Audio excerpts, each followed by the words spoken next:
First-person shooter games have become incredibly diverse from its simpler roots. Chances are, if you have any interest in gaming at all, there's an FPS game for you. Want to be a special operations unit? Experience an open world with RPG elements? Maybe just make your own character in a crazy sci-fi world with online friends? Go head-to-head in raw aim skill with an arena shooter? Or, if you're like me, maybe you like a little strategy, which is where tactical shooters come in. Or better put, That's them off, jumps in for one, and Gohan will go down. No more IQ, spins the second Astro down the floor. Marinka, are you ready for this? Yes! Bango, are you kidding me? He's gonna spawn all of them right now. 1, 2, 3, 4, oh my God! This fight, and he does with another headshot. That is what? Всей командой у них это жесть! Что? Ты что? Why am I so much better than you?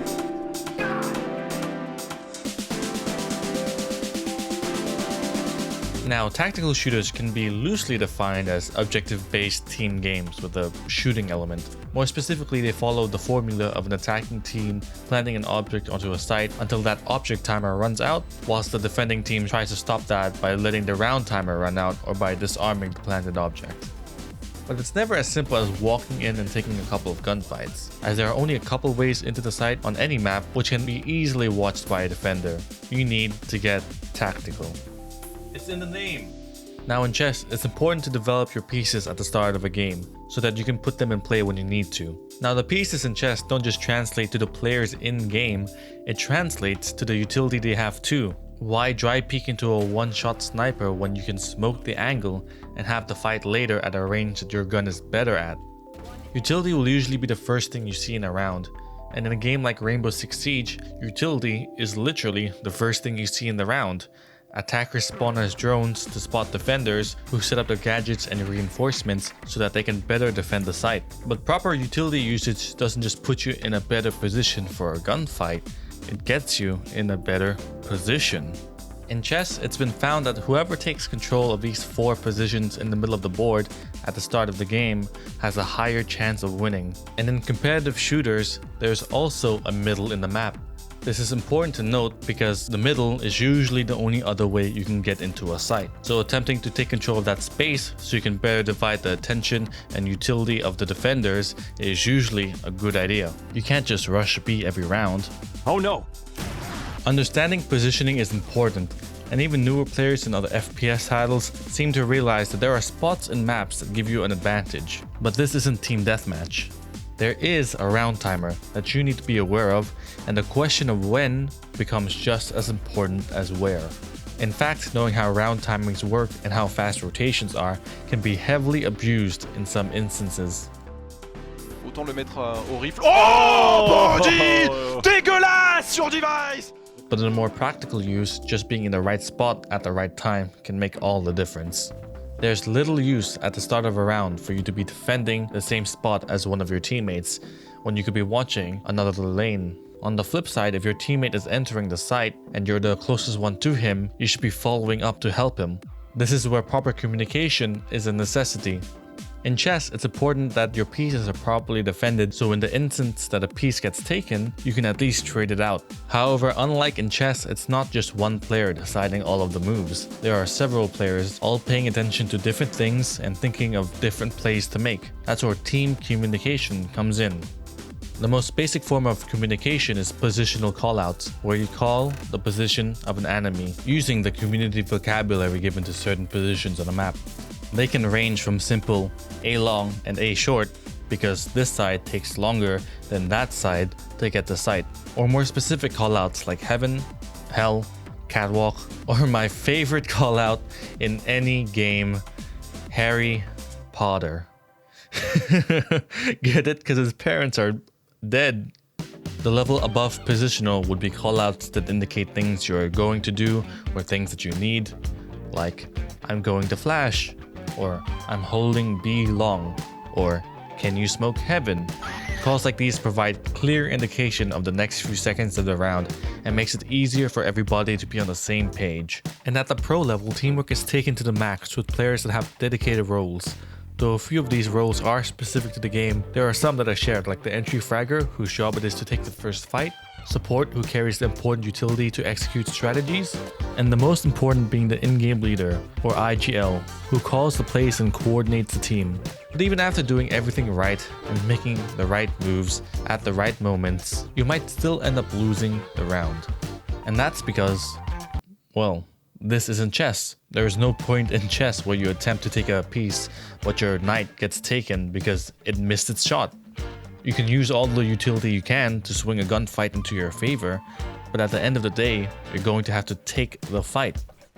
And whether you win it or not is entirely up to your aim. However, your aim skill is not just how accurately you can move your mouse to a target, but a strong focus on where your crosshair is even before taking any engagements is crucial, and that is called crosshair placement.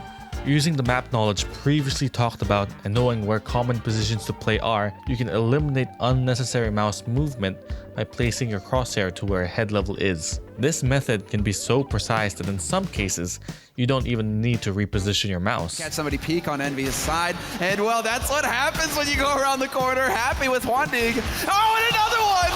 Oh, and a third! Happy! He could get another one! And sometimes, you don't even need to know that they are there at all. He's gonna get the quad kill in the ace! What is this?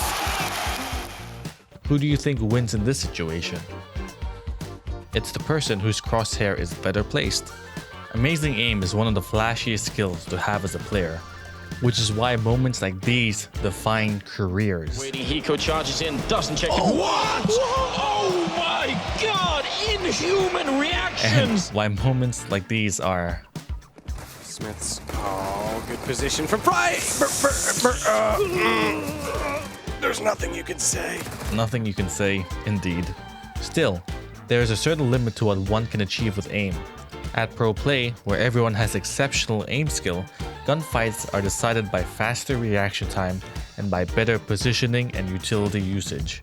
Which is why a player does everything they can in order to have an upper hand in the gunfight. Properly reading these plays and countering effectively is called good game sense. It might seem like luck to those who are uninitiated, and admittedly, it is difficult to pin down what compels players to make off-the-cuff decisions like these. Smoke, not gonna find anyone up there. Not yet anyway. Oh wow! So much so that even the players themselves seem in disbelief. Even he's surprised. What a god name's going on? Even he just like shook his head and is like, what have I just done? But game sense can actually be substituted with the real-life skill of situational awareness, which broadly means the comprehension of perceived environmental elements and the ability to predict their future status. In the game, that's using your absolute game knowledge and experience to make informed decisions based on the minutiae of a round, like enemy positions, economy, utility used, and round timer. Those elements can all be used in order to make the right play. It's not like it's black or white though. Game sense that is mostly correct but is slightly off in regards to time is called timing, which players never want to be on the bad side of. Is he going to have any idea? Yes, he is. He's holding the angle onto Body. There's no way Body should be winning this, but the timing gets the better of him. That is so unfortunate. Leaves RPK 90. I'm holding with the worst gun in the game! You're playing Twitch, Gio!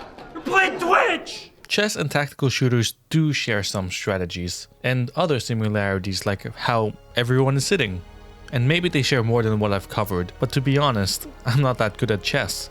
In 4th grade, I went to an inter-school chess tournament and I lost every match. I did get a participation award though, so that's pretty neat. That's not entirely relevant, I just wanted you to know that.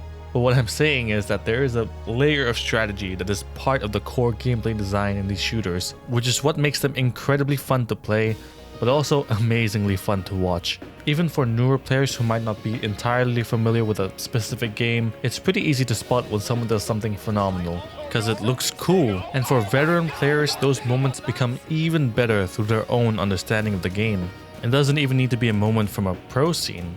Right now, everyone's got their favorite YouTuber or Twitch streamer that they watch for funny moments or tips and tricks on how to get better.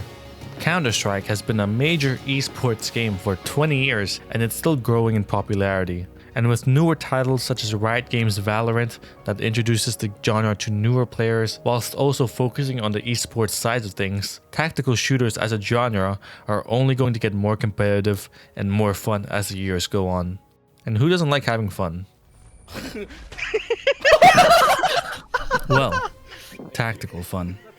This has been Carl Unicorn. Thanks for watching.